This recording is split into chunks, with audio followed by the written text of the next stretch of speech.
Muy bien, en este vídeo lo que vamos a intentar ver es la función de los anticuerpos secretados. Bueno, nosotros sabemos que tenemos diferentes serotipos, diferentes isotipos, IgM, IgG, IgA, IgE. Ahora vamos a ver una tabla en la que vamos a ver las características de cada uno de ellos. Pero lo primero que vamos a ver es que en la producción de isotipos tiene mucha importancia el antígeno. Lo vimos en el tema 8, como dependiendo del microorganismo, pues por ejemplo había una polarización a respuestas TH1 y TH2 que eran las más idóneas. Bueno, pues también sabemos que en la respuesta TH2 es muy importante la presencia de IgE, que hace que los eosinófilos maten el mintos. Bueno, pues entonces digamos que cuando hay una presencia del mintos tendría que tener una respuesta TH2. Mientras que, por ejemplo, hay otros en los virus que hay respuesta TH1, es muy importante hacer anticuerpos neutralizantes. Y las moléculas IgG son importantes. Luego, por tanto, de alguna manera, los linfocitos, la respuesta de anticuerpos también tendría que verse influida por la polarización de la respuesta TH1-TH2. Claro, el problema es que los linfocitos TH1-TH2, aunque en los libros antiguos venían de que son cooperadores, hemos dicho que los cooperadores son linfocitos TCH. Los TH1 y los TH cooperadores con linfocitos B. Los TH1 y TH2 se van a tejidos. Entonces, claro, hay dos teorías para intentar justificar por qué hay una respuesta de anticuerpos de tipo IgE cuando la respuesta es polarizada a TH2 o de IgG cuando está polarizada a TH1. Bueno, pues la idea es que, de ahí también, cuando no hay polarización, hay también respuesta de anticuerpos, como veremos. Pero bueno, hay dos teorías. La primera es que los linfocitos TH2, la primera es que no, casi mejor. La primera es que existen dos tipos de linfocitos TCH, o más tipos. Hay unos linfocitos TCH, TH1 y unos TCH2, por decirlo de alguna manera, en que los dos no salen nunca de ganglio, pero son capaces de transmitir señales para favorecer el cambio de isotipo hacia IgG o para favorecer el cambio de isotipo hacia IgE. Otros autores consideran que es muy difícil de poder demostrarlos, y hay otros que consideran que los linfocitos TH1 se van a ganglio, pero se van a tejidos, pero que pueden volver y entrar en ganglio y entrar en la zona de cooperación con B. Eso tampoco, y los linfocitos TH2 que se hacen una especie como de ida y vuelta al ganglio. Eso no está muy claro y la verdad es que curiosamente, a pesar de que es muy importante, no se conoce mucho en detalle, no se conoce en detalle. Bueno, ¿qué funciones tienen los anticuerpos que se han secretados? Pues bueno, hay algunas funciones que lo cumplen todos los isotipos, o casi todos, y hay algunas que son específicas de isotipo. Pues por ejemplo, la neutralización, pues la que lo hace mejor, como veremos, es isotipo G e isotipo A. Isotipo IgM también lo hace, pero IgD e IgE nunca son capaces de neutralizar, porque sus concentraciones son bajísimas, como lo vimos. Por ejemplo, hay algunas veces que lo que queremos es evitar que se forme un biofil, como en caries. Pues los anticuerpos tienen que pasar mucosa. Pues, por ejemplo, son los más importantes, la M, que veremos que es capaz de atravesar la mucosa, y la A. Y la IgG en algunos mucosas en que la IgG es capaz de atravesarla. Pues, por ejemplo, la fagocitosis pues la pueden hacer IgM de una manera indirecta a través de los receptores de la activación de complemento por vía clásica, pero la IgG y la IgA pues lo pueden hacer. La interacción con células dendríticas pues lo hace fundamentalmente IgG, que como entra el antígeno, pues a veces puede entrar porque hay un anticuerpo presente. Eso en una primoinfección es un poco raro, cuando hay anticuerpos que den reacción cruzada, y hay veces en que la interacción, los anticuerpos, hace que se liberen cosas, como por ejemplo la IgE cuando contacta con los antígenos mastocitos, o en eosinófilos, y bueno, pues también los neutrófilos con IgG. Es decir, que en cambio, por ejemplo, la lisis por la citotoxicidad mediada por anticuerpos de células NK solamente lo hace IgG.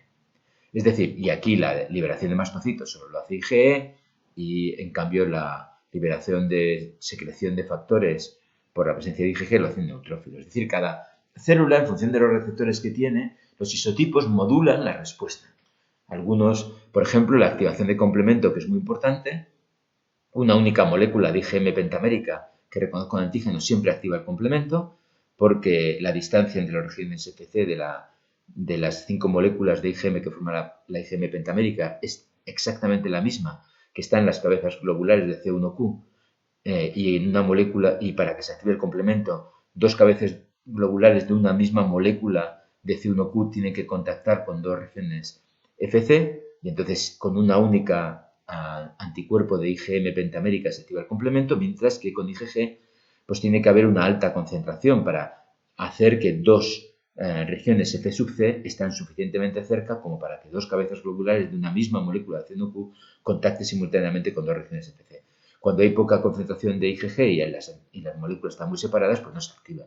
Pues aquí, aunque IgM e IgG son capaces de activar complemento, IgM es mejor que IgG activando complemento. Entonces, en este sistema, pues hay unas tablas en donde podemos ver estas señales. Pues, por ejemplo, aquí tenemos IgM, IgD, IgG, IgA, IgE. Primero su concentración en sangre, pues bueno, vemos como la más numerosa es IgG. Luego IgM, IgA es parecida a la concentración en sangre. Luego en mucosas es completamente diferente. En la luz de mucosas IgA es la que es más abundante, por eso hicimos el ELISA en saliva, detectamos IgA y no detectamos IgG. Y las concentraciones de IgD e Ig son mucho menores. De IgD es baja y de IgE bajísima. Bajísima. Por eso la IgE, no se puede, tiene que hacerse un ELISA para poder detectar también la IgE. Bueno, y entonces vamos a ver. Pues, por ejemplo, ¿qué isotipos son capaces de inducir una fagocitosis mediada por anticuerpos? Pues IgM no lo hace, a no ser que consideremos que sea por activación de complemento por vía clásica, entonces sí. IgD e IgE no lo hacen, en cambio sí que lo hacen IgG e IgA. Pues, ¿cuáles hacen citotoxicidad mediada por anticuerpos? Pues bueno, solamente IgG es una de las peculiares. ¿Cuáles son los isotipos que se unen a mastocitos y liberan histamina? Pues solamente IgE. ¿Cuáles activan complemento por vía clásica? Pues bien, IgM, pero si hay suficiente concentración de anticuerpos, como hemos visto IgG. ¿Cuál es la bueno, para la fagocitosis mediada por complemento por vía clásica? Pues entonces, bueno, evidentemente IgM e IgG. Aquí IgA es dudoso, es mediana. ¿Qué isotipos de inmunoglobulina son capaces de atravesar el epitelio, por ejemplo, digestivo? Pues solamente es capaz de hacerlo IgM e IgA. ¿Cuál atraviesa la placenta? Pues solamente la IgG. ¿Cuál es capaz de atravesar el endotelio no inflamado? Es decir, que haya un poco de concentración de inmunoglobulina en tejido. Pues fundamentalmente IgG. ¿Y dónde se localizan las células plasmáticas que secretan cada uno de sus anticuerpos? Pues bueno, es diferente, depende. La IgM, pues normalmente está en órganos linfoides, en bazo o en ganglio. La IgD parece que es amígdala, no se conoce muy bien, dudoso, parece que es amígdala. La IgG, pues bueno, puede ser en órganos linfoides secundarios o en médula ósea, que aquí es donde están las células plasmáticas de vida media larga. Realmente, para que una célula plasmática de vida media larga pueda vivir tiempo, necesita anidar en médula ósea, es un nicho de supervivencia. ¿Dónde anidan las células que secretan IgA? Pues bueno, algunas secretan en médula ósea y otras en lámina propia, en la lámina propia de tejidos, como veremos en el capítulo 10. Porque así están más cerca para poder atravesar la mucosa. ¿Dónde están las células plasmáticas que secretan IgE? Pues es dudoso. Alguna gente dice que están en tejidos, ¿no? Otra gente dice que está en médula ósea, pero como son tan pocas, porque la concentración es tan baja que es realmente difícil. La capacidad de neutralización, pues en principio podríamos pensar que todos los isotipos son capaces de unirse a antígeno y todos neutralizan. Pero la concentración de IgD e IgE es tan baja que la neutralización es prácticamente nula. Y habitualmente se considera que las más neutralizantes son IgG e IgA. ¿Por qué? Pues porque como ambas han cambiado el isotipo, en centro germinal están mutadas y en mayor afinidad. La IgM es, por definición, las células plasmáticas que lo secretan no han entrado en centro germinal, no está mutada y entonces pues tiene una menor afinidad. Luego, por tanto, podrá neutralizar peor porque no se unirá al antígeno. Aunque al ser pentamérica, bueno, las cosas son un poco más complicadas. Otras acciones relevantes, pues bueno, la IgD es un misterio. La IgE sabemos que tiene situaciones muy relevantes, por ejemplo, matar el mintos, no solamente producir inflamación, sino matar el mintos. ¿Y luego cuánto duran? Pues bueno, pues es variable. La IgM suele durar 10 días, la IgD y la IgE se eliminan enseguida, la IgA 6 días y la IgG es la que más tiempo permanece. Además hay un mecanismo que intenta que permanezca más tiempo. Aquí no confundir esto con lo que viven las células plasmáticas. Esto es lo que tarda en degradarse la inmunoglobulina cuando ha sido secretada, cuando ya está libre.